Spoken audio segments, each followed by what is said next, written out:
çay yaxshi bo'ladi, to'y yaxshi bo'lsin.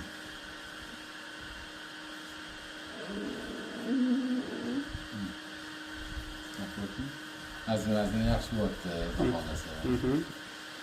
Bugun charchamabdi. Ana kunlarda bosh aylanib o'tirdi. Bosh aylanishlar yaxshi bo'ldi. To'xtadi bosh aylanish. To'xtadi. Ovqat ishlari yaxshilashgan. Inshaalloh. Uyqusida yaxshilik hozir paydo bo'lgan.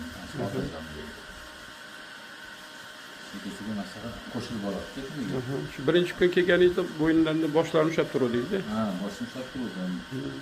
Keyingisi meni qo'ygan boshini ushlab turdim. Keyingisi o'ylab ushlashga harakat qilib ushlayapti ham.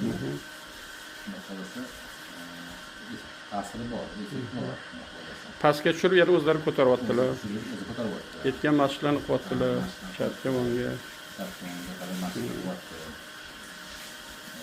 Yana qanaqa yana o'zgarishlar bor. Oyog'i shishganiga past tomonga bog'lardan pastlab ular qaytdi. Alhamdulillah qaytdi. Keyin nasibasi yaxshi bo'ldi. Ancha tushgan holatga tushganiga nasibasi ancha yaxshi bo'ldi. Ko'rdish kunning natija bizga sezilgani shu endi. Keyin mana Lutfulla o'zingiz bilasiz qancha xalqimizni ichida qiynalib yurganda, ayniqsa shu qiynalgandan foydalanib pul qilayotgan biznesmen Igor Terefeyevlar to'g'risida bir gapirib o'tib keting. Chunki odamlar baribir ishonadi-da, ishonib qanchasi hozir adashib yuribdi. To'g'rimi sizga o'xshab? Biz bordik lekin endi hammaga ixlosga boramiz. Endi bilasiz. Ochiq savol berolmaydi har kimga. Hammamizning uslubi bor deb o'ylaymiz-da. Biz yana odam shunaqa tushunamiz. Keyin sekin borganingizdan keyin vaqt o'tadi, boshqalar keyin tushunib borar ekansiz-da. Nima qilyapti bu odam, nima qilmoqchi bu odam. Boshida gap so'zlar boshqacha bo'lgan, keyin boshqacha bo'ladi.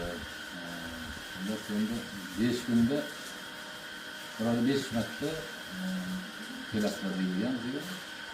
Biz hayron bo'ldik. 5 kunda nima o'zgarish bo'lishi mumkin. 5 kun qolarkan yoki 5 kundan oldin 1 oy o'tadimi shunda.